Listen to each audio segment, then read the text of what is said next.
All right, hey everybody. I needed a mental break today, and I think maybe some of y'all do too.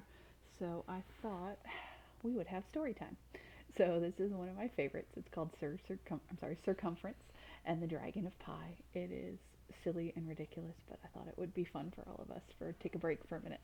So we'll see. I haven't done read aloud in quite a while, so we'll see how this goes. All right, so okay. Circumference and his son Radius sat in the shade of a tree enjoying a delicious midday meal. Partway through lunch, Circumference grabbed his stomach and doubled over in pain. "Oh, my belly!" he wailed. "It feels like fire! Radius, run to the castle. Find the good doctor and get me a cure." Radius ran to the castle and up a winding staircase to the doctor's workroom. The doctor was out. Radius entered the mysterious place full of plants and potions. "What shall I do?" he wondered. "Father is in great pain. I've got to bring him something." Radius looked at several bottles. He murmured. "This says fire belly. Father has a fire in his belly. Maybe this will cure it."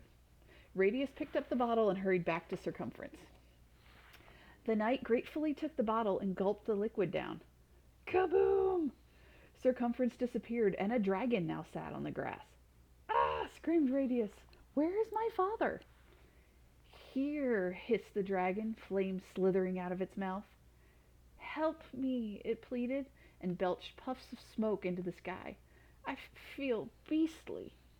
Its arms pedaled wildly as its tail thrashed back and forth. "Don't worry, father. I'll get help," Radius called over his shoulder as he ran back toward the castle. The guards on watch had also seen the big explosion. When the smoke cleared, they saw the dragon and alerted everyone in the castle to the danger. Plans were made. Messengers were sent across the countryside to ask nearby knights to come and vanquish the fire-breathing beast. "Mother, mother!" called out Radius as he hurried into the castle. "There you are," answered his mother, Lady Di of Ameter, looking relieved. "Come inside quickly. A dragon has been spotted nearby." "I know," Radius answered. "It's father." Radius told his mother what happened. "We must find another potion that will change your father back to himself. I'll go look for the doctor," she said. "We don't have much time. The knights plan to slay the dragon tomorrow morning." Radius ran back to the doctor's workroom. He looked at drawings and notes. He peeked inside boxes and bags. He searched through book after book. Finally, he spotted a curious-looking container with a set of spoons and a poem. This might be the cure. The circles measure. Measure the middle and circle around. Divide so a number can be found. Every circle, great and small, the number is the same for all. It's also the dose, so be clever, or a dragon he will stay forever. Measure the middle and circle around, thought Radius. I'll bet Geo of Mitri can help. Carpenters measure things every day. Geo was with his brother Sim when Radius arrived at their workshop. They were looking at a wheel Sim had made. "No matter where you look around the circle, the spokes go across the middle and cut the circle exactly in half," Sim said. "Such a lovely design," complimented Geo. When Radius heard across the middle and around the circle, he had an idea. He needed to go back and reread the poem. "Goodbye," he called as he rushed out. As he ran through the kitchen, he saw his cousin, Ladyfingers. She was baking pies. She measured strips of dough into equal lengths with the span of her fingers. "Help me finish the last pie, please," she pleaded. Radius thought about Sim's wheel. He arranged the strips on the pie like the spokes. There were 3 strips left over. He draped them around the rim of the pie pan. 1, 2, 3 strips go almost all the way around the edge. "Pinky, may I have a little more dough?" asked Radius. Pinky was Ladyfinger's nickname. Ladyfingers handed him another strip of dough. Radius folded it in half, but half was longer than he needed. He folded it in quarters, but even a quarter of the piece was too long. He folded it in eighths, and an eighth was almost right. Almost, but not exactly. "Pinky, I've got to get going," said Radius. "Farewell." Radius knew the magic number was more than 3, but exactly how much more did it take to make a whole circle? Back in the workshop, Radius found Geo's measuring tape, a long strip of cloth marked in inches. He measured 49 inches across the middle of a wheel and 154 inches around the outside edge. 154 divided by 49 is 3 and 1/7, he figured out. Radius measured big wheels and small wheels. Every time, the distance was 3 and 1/7 times the distance across. He stuffed the measuring tape into his pocket and ran off to the doctor's room. As Radius ran around a corner, he saw his mother coming toward him. "There you are," Lady Di cried. "I cannot find the doctor anywhere. What are we going to do?" "It's all right, Mother. I know what to do."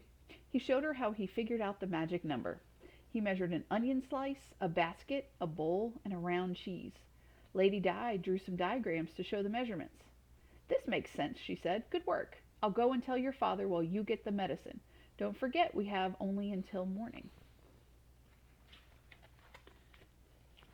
Radius went back to the doctor's workroom to get the medicine. "I think I understand these directions," he said out loud. "But if I measure the wrong dose, Father will remain a dragon forever." "I must be sure I am right," said Radius.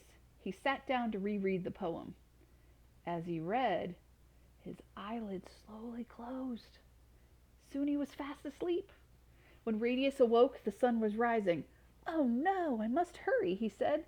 He grabbed the medicine and headed toward the woods. The smoke and flames led him right to Cumference, the dragon. The sleeping dragon was lying in a circle with its tail in its mouth. Just then it opened one eye and hissed, "Hello, son." "Father, you're a circle too, but such a big circle." Radius looked at the dragon doubtfully. Could the distance around the dragon circle really be 3 and 1/7 times the distance across it? Just then they heard the blaring of trumpets. "Hurry, Radius," Lady Di said. "The knights are coming." "Mother," Radius said, "hold this part of the tape while I measure across the middle of the dragon circle."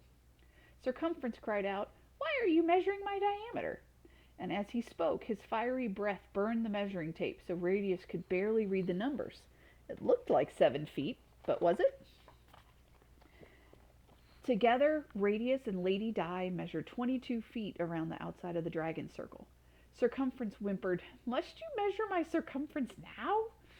Radius quickly divided 22 by 7. The circumference of the circle divided by the diameter was 3 and 1/7. Now the knights were surrounding them with swords drawn. "Radius, Lady Di, we've come to save you," they shouted. It was now or dragon forever. Radius gave the creature 3 and 1/7 spoonfuls. Kaboom for room! A big explosion shook the forest. When the smoke cleared, a hardy human Cumference stood in their midst. Cumference leaned over and hugged his son. "Thank you, Radius. But how did you do it?"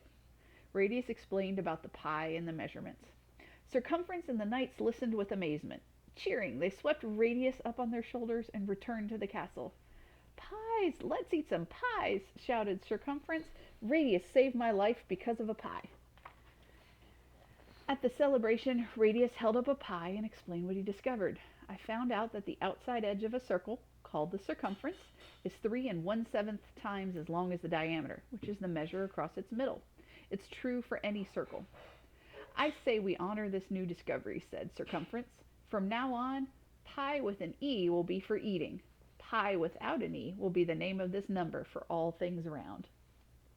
Geo and Sim stepped forward to give Radius a present. "This is a drawing compass. May it lead you to other great discoveries about circles," they said. And Radius had the seat of honor for the entire pie celebration, which lasted 3 days, 3 hours, and 24 minutes.